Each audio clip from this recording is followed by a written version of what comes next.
जब भी हम पैसों के बारे में सोचते हैं तो दिमाग में क्या आता है? स्प्रेडशीट्स, मुश्किल फॉर्मूले, बजटिंग, यही सब है ना। पर क्या हो अगर कहा जाए कि अमीर बनना और उससे भी मुश्किल अमीर बने रहना, ये असल में गणित का नहीं बल्कि मनोविज्ञान का खेल है। जी हाँ, आज हम मॉर्गन हाउसल की ज़बरदस्त किताब द साइकोलॉजी ऑफ मनी के जरिए इसी दिलचस्प दुनिया में गोता लगाने वाले हैं। किताब का जो पूरा सार है ना, वो इसी एक लाइन में छपा है। पैसे के साथ अच्छा करने का संबंध इस बात से बहुत कम है कि कोई कितना स्मार्ट है, और इस बात से कहीं ज्यादा है कि उसका व्यवहार कैसा है। मतलब फाइनेंशियल सक्सेस कोई हार्ड साइंस नहीं बल्कि एक सॉफ्ट स्किल है। और इसे समझने के लिए चलिए दो हैरान कर देने वाली कहानियों से शुरुआत करते हैं। तो चलिए एक चौकीदार और एक बड़े एग्जीक्यूटिव की कहानी देखते हैं, एक ऐसा फाइनेंशियल पैराडॉक्स जो हमें पैसे के बारे में बहुत कुछ सिखाता है। तो देखिए, एक तरफ थे रोनाल्ड रीड, एक चौकीदार। उनके पास कोई फैंसी फाइनेंशियल ट्रेनिंग नहीं थी। उन्होंने बस एक सिंपल सा काम किया, धैर्य से बचत की और देश की सबसे बड़ी, सबसे भरोसेमंद कंपनियों यानी ब्लू चिप स्टॉक्स में पैसे लगा दिए। और फिर दूसरी तरफ थे रिचर्ड फुस्कॉन, हार्वर्ड से पढ़े लिखे एक टॉप एग्जीक्यूटिव।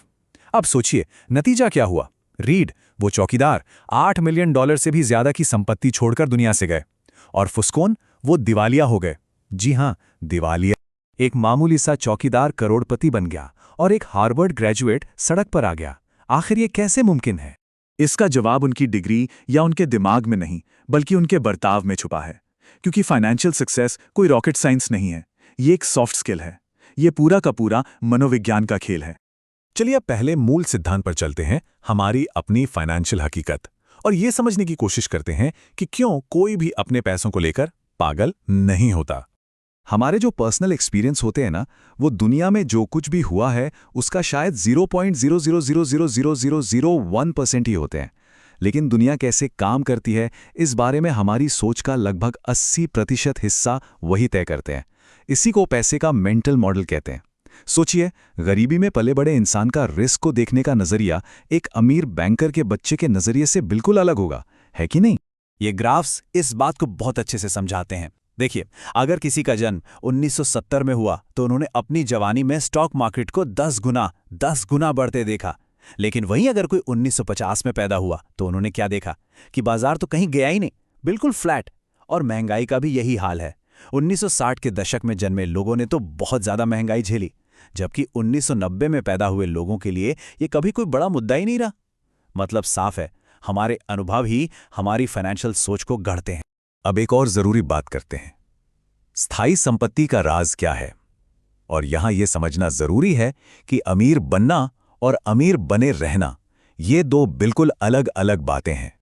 हम सब वॉरेन बफे को एक महान निवेशक के रूप में जानते हैं, पर क्या सिर्फ उनका हुनर ही उनकी सफलता का कारण है, या असली राज कुछ और ही है?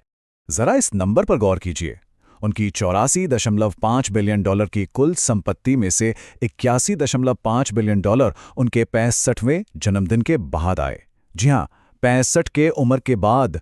तो यहां दिलचस्प बात क्या है? उनका हुनर बेशक इन्वेस्टिंग है, लेकिन उनका असली राज है समय। उन्होंने बस लंबे समय तक मैदान में टिके रहकर कंपाउंडिंग को अपना जादू चलाने का मौका दिया। अमीर बनने के लिए आपको रिस्क लेना पड़ता है, आशावादी होना पड़ता है और खुद को साबित करना होता है।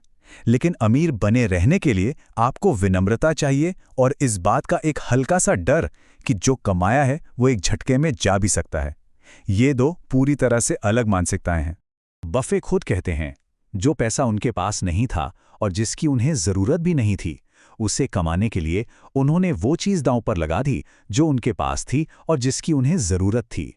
और ये बेवकूफ़ी है। सच में ये जानना कि बस अब और लालच नहीं, शायद सबसे जरूरी फाइनेंशियल स्किल है। तो आखिर पैसे का असली मकसद क्या है? इसका सबसे बड़ा फायदा क्या है?